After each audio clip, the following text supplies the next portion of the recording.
Étape 3. Pour l'étape 3, je vais créer un nouveau calque qui va servir à mon jeu. Donc, dans l'explorateur de calque, toujours, je vais faire clic droit et je vais ajouter un calque en haut. Si je l'ajoutais en bas, les choses seraient derrière l'image que j'ai mis comme arrière-plan. Donc, je l'ajoute en haut et à ce moment-ci, je peux tout de suite le nommer principal. Voilà. Sur la feuille de travail, je vais insérer un nouvel objet. Donc, je m'assure d'avoir mon calque sélectionné. Je reviens sur ma feuille de travail et je peux insérer un nouvel objet. Donc, on va insérer chacun de nos objets. Première chose, je vais mettre ce qu'on appelle les entrants. Ça veut dire ce qui va me servir à contrôler mon jeu. Alors, je vais commencer par prendre le clavier. Je l'insère. Il vient s'installer ici dans les types d'objets. Je recommence. Je double-clique pour aller chercher la souris. Donc, je descends ici, saisis, et je vais choisir souris qui va venir s'installer là. Maintenant, on va faire les images. Alors, je choisis ici, encore une fois, je double-clique au fond et je vais aller chercher ce qu'on appelle un sprite. Un sprite, ça va nous permettre de mettre une image et de faire tous les éléments de notre jeu. Donc, à chaque fois que je vais en prendre un, je clique, je fais insérer. Il va me donner une croix. Quand je vais cliquer, il va m'ouvrir l'éditeur de texture. Donc, je vais aller chercher ma première image. Je vais faire le personnage en premier.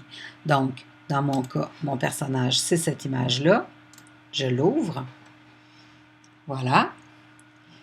Là, on peut vérifier. Parfois, il peut être utile de faire une rotation. Donc, par exemple, ici, je voudrais faire une rotation de ce côté-là au départ. Donc, ça dépend des images que vous avez choisies pour que ça fonctionne mieux pour vous. Alors, ce sera toujours possible de venir faire la rotation plus tard.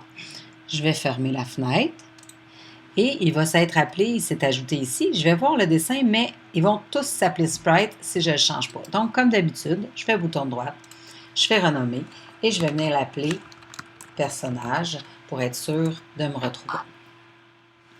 Je vais faire la même chose ensuite avec l'ennemi. Donc, je double-clique. Je vais aller me chercher un ennemi, donc Sprite, insérer. Je clique. Je vais chercher mon image. L'ennemi, dans mon cas, c'est un astéroïde que je pourrais tourner, mais pour moi, ça ne sera pas nécessaire. Donc, je ferme. Je viens ici renommer et je l'appelle ennemi. Ensuite, je vais refaire la même chose pour le projectile. Donc, je double-clique. Je vais chercher un sprite. Je clique. Je vais chercher l'image de projectile. C'est celle-là. Dans mon cas, je veux l'avoir vers la droite, dans le même sens que mon vaisseau au départ. Je referme ça. Je viens renommer ici et je l'appelle projectile. Finalement, il me reste à faire l'explosion.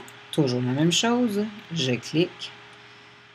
Je choisis encore un sprite. Je clique. Je vais chercher mon dossier. Explosion. Ouvrir. L'explosion est arrivée ici. Je ferme. Je viens changer le nom. Je l'appelle explosion.